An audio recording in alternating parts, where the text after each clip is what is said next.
तो हार्ट के सेल्स 2 दिन वेट नहीं कर सकते कि ये वाला रास्ता बने, उससे पहले ही वो इट विल डाई। इसीलिए हार्ट अटैक होता है, इसीलिए ब्रेन स्ट्रोक होता है। एक डायबिटीज की दवा ले रहे हैं, फिर शाम को हार्ट की दवा ले रहे हैं, रात को सोने से पहले कोलेस्ट्रॉल वाली दवा या कोई और दवा ले रहे हैं। तो ऐसे में हमारा जो ड्राइवर यहां बैठा है वो ड्राइवर सोचता है, यानी कि ब्रेन, यार तुम ही कर लो यार, मैं क्या कर रहा हूं। आप जाके बोलेंगे मैं एक सेमिनार में गया था तो ये दवाइयां कल से मैं छोड़ रहा हूं, क्या बोलेंगे?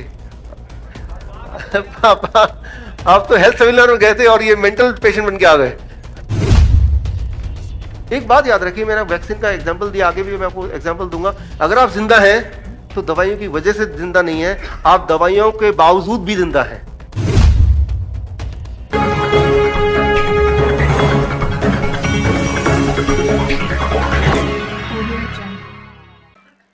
अब आती बात, हार्ट कैंसर क्यों नहीं होता? हार्ट कैंसर सिर्फ इसलिए नहीं होता, मैंने आपको बताया था कि ये जो चोर रास्ता ये कितने दिन में बन जाएगा, कितने दिन में बनेगा? लगभग 3-4 दिन, 2-3 दिन में।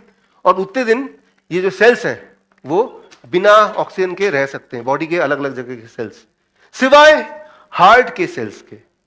हमारे सारे ऑर्गन में, सारे मसल्स में हार्ट ही एक ऐसा ऑर्गन है जो लगातार काम करता है जब से आप पैदा हुए हैं। बाकी तो रेस्ट मिल जाता है ना, पैरों को, हाथों के मसल्स को, हार्ट को मिलता है? मिला कभी? क्या आप चाहेंगे यार काफी साल हो गए, तुम भी थोड़ा रेस्ट ले लो? नहीं, you don't want it, right?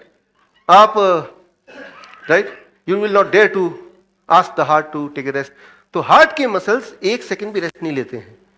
क्योंकि वो 1 सेकंड रेस्ट नहीं लेते हैं तो उसको लगातार continuous supply of oxygen and food चाहिए in comparison to other cells. तो हार्ट के सेल्स 2 दिन वेट नहीं कर सकते कि ये वाला रास्ता बने, उससे पहले ही वो इट विल डाई।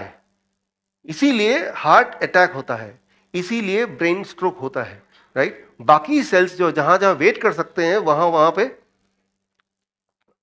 पे तो कैंसर बन जाता है, ट्यूमर बन जाता है। लेकिन ट्यूमर को भी ठीक किया जा सकता है, वो भी ठीक हो जाता है, राइट? सो अब हम यहां पे मैं ये बोल रहा था कि ये जो बॉडी के नेचुरल मैकेनिज्म है, कैंसर के बनने के, ट्यूमर के बनने के, स्टोन के बनने के, बॉडी का नेचुरल मैकेनिज्म है। At the same time body के पास तरीका है, वो डस्टबिन में डस्ट जमा हो गया, कूड़ा, उसको 24 घंटे बाद वापस फेंक दो, खाली डस्टबिन दोबारा रख दो। ये लगातार आपके घर में हर दिन होता आया है, राइट? हमारे बॉडी भी एक घर है, उसमें भी रोज ये होता है। लेकिन अगर कोई बीच में अड़ंगी लगाए कि आप तो ड्राइवर सीट पे बैठे हैं लेकिन बॉडी के सारे कंट्रोल ड्राइव कार की तो आपने किसी न किसी को दी हुई है, एक डायबिटीज की दवा ले रहे हैं, फिर शाम को हार्ट की दवा ले रहे हैं, रात को सोने से पहले कोलेस्ट्रॉल वाली दवा या कोई और दवा ले रहे हैं।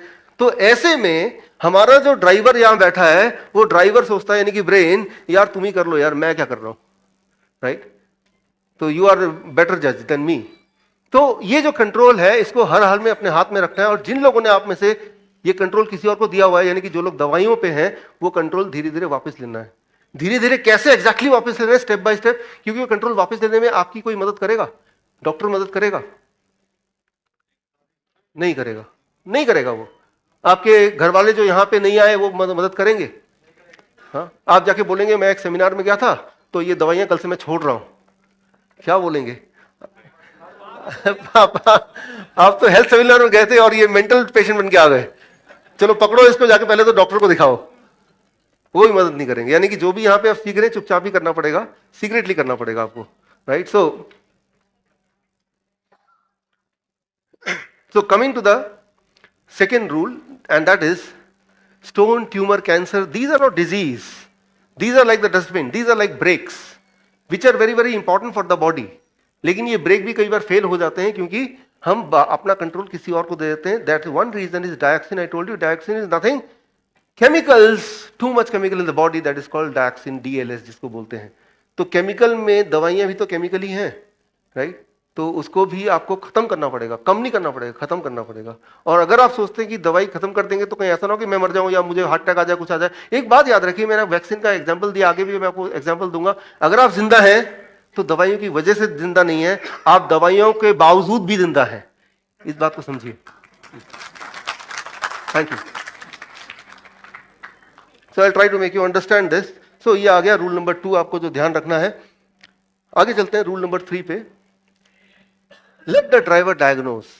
एक एक्सपर्ट ड्राइवर आपने देखा, आप में से काफी लोग एक्सपर्ट ड्राइवर हैं, जैसे ही वो गाड़ी में बैठता है, जैसे ही वो स्टीयरिंग पकड़ता है, जैसे ही थोड़ा गाड़ी बढ़ती है, उसको एहसास हो जाता है कौन सी दरवाजा खुला है, कौन सा दरवाजा खुला है। उसको एहसास हो जाता है कौन से पहिए में हवा कम है, अगर हवा कम है तो, राइट। उसको स्टीयरिंग पकड़ते ही आइडिया हो जाता है कि गाड़ी की स्थिति क्या है, isn't it? So that is called diagnosis. लेकिन एक जो नौसिखिया ड्राइवर होता है, वो क्या होता है, वो गाड़ी चला रहा होता है, पीछे से वो बाइक वाला हाथ दे रहा होता है, भाई साहब आपका आप पहिया देख लीजिए, वो निकलने वाला है या पंचर हो गया है या हवा कम है। तीसरा बाइक वाला आता है, दूसरा वाला, वो बोलता है भाई साहब, वो हाथ हिलाता है, ये गाड़ी बाहर निकलता है, क्या बात है भाई? तो बोलता है यार आपका दरवाजा पीछे वाला खुला है, राइट।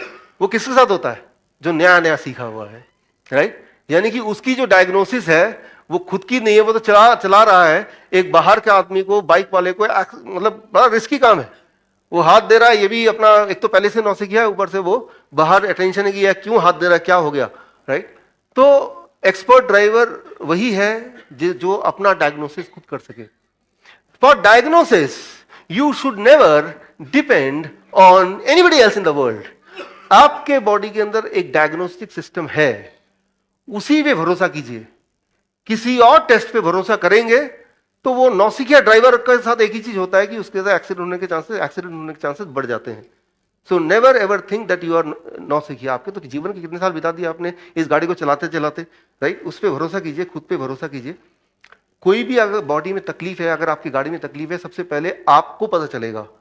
आपको कोई डायग्नोसिस की जरूरत नहीं है, और जो डायग्नोसिस में पता चलेगा दैट मे और मे नॉट बी ट्रू। ये मैं आपको अभी क्लियर करूंगा, राइट। पहले तो इस पे आते हैं, इसको मैं बोलता हूं ABCD। ये ABCD को समझ लीजिए। यहां मेरा इरादा सिर्फ ये है कि आपको मैं इस तरह समझाऊं कि आपके मेमोरी में फिट हो जाए, पहली बात। और जो चीज मुझे लगती है कि आपको याद घर जाते जाते नहीं रहेगा, तो मैंने आपके लिए कुछ प्रिंट किया कलरफुल। जब यहां से जाएंगे वो एक कार्ड लेते जाएंगे, उसमें सारा कुछ समराइज करके दिया हुआ है, राइट। तो यानी कि कुछ मिस नहीं करेंगे। तो that is the most important thing. तो यहां पे डायग्नोसिस, डायबिटीज की बात करते हैं कि करके। अब देखिए 1979 में डायबिटीज का मतलब था जिसका ब्लड शुगर 200 से ऊपर है, वो डायबिटीज था। फिर 1997 में वो 200 को कर दिया 140, 1999 में 120, 2003 में अभी 100, और 2010 तक 100 के अलावा HbA1c टेस्ट करो, ये भी टेस्ट करो, वो भी टेस्ट करो, राइट। तो आप देख रहे धीरे धीरे क्या हो रहा है, डायग्नोसिस की वो पैरामीटर स्क्वीज होते जा रहे हैं। इससे क्या होगा, नंबर ऑफ पेशेंट्स बढ़ते जा रहे हैं, कई गुना बढ़ते जा रहे हैं। तो आप सेम ही हैं। आप देखेंगे आज से 20 साल पहले, 1997 से पहले, याद कीजिए कितने डायबिटीज पेशेंट थे आपके आसपास, शायद ही बहुत एक आध मिलेंगे। और आज देखिए हर जगह आपको हर घर में डायबिटीज पेशेंट मिल ही जाएंगे, राइट। और वही डायबिटीज पेशेंट नहीं है जिसने अपना ब्लड शुगर चेक नहीं कराया है।